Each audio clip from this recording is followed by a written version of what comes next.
ప్రపంచవ్యాప్తంగా 4 భాషల్లో April 28న grand రిలీజ్కు సిద్ధమవుతోంది బాహుబలి ది కన్క్లూజన్. తెలుగువారు అంతా గర్వపడేలా ఈ సినిమాను చిత్రీకరించాడు దర్శకధీరుడు రాజమౌళి. అదేవిధంగా నటించాడు మన యంగ్ రెబల్ స్టార్ ప్రభాస్. ప్రపంచమంతా ఎంతో ఆసక్తిగా ఈ సినిమా కోసం ఎదురుచూస్తుంటే ప్రభాస్ అభిమానులు మాత్రం బాహుబలితో పాటు ప్రభాస్ 19వ సినిమా టీజర్ కోసం ఎదురుచూస్తున్నారు.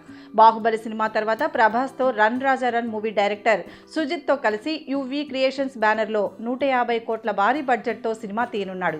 ఈ సినిమాకు సాహో అనే టైటిల్ కూడా ఫిక్స్ చేశారు చిత్ర యూనిట్. ఇదిలా ఉండగా ఈ సినిమాకు సంబంధించిన టీజర్ని బాహుబలి ద కన్క్లూజన్ సినిమాతో పాటు 4 భాషల్లో రిలీజ్ చేస్తున్నారని తెలుస్తోంది. అయితే గత 5 సంవత్సరాల నుంచి ప్రభాస్ను రాజు క్యారెక్టర్లో చూసిన అభిమానులు ఇప్పుడు ఈ సాహో సినిమాతో ప్రభాస్ను ఒక డిఫరెంట్ లుక్లో చూడబోతున్నారు. ఈ సినిమాకు సంబంధించిన రెగ్యులర్ షూట్ మే 2వ వారం నుంచి స్టార్ట్ అవుతుంది. ఈ మూవీలో ప్రభాస్కి జంటగా కన్నడ నటి రష్మిక మందన నటించబోతున్నట్లు తెలుస్తోంది. Thanks for watching. For more interesting updates, don't forget to subscribe Filmy Looks.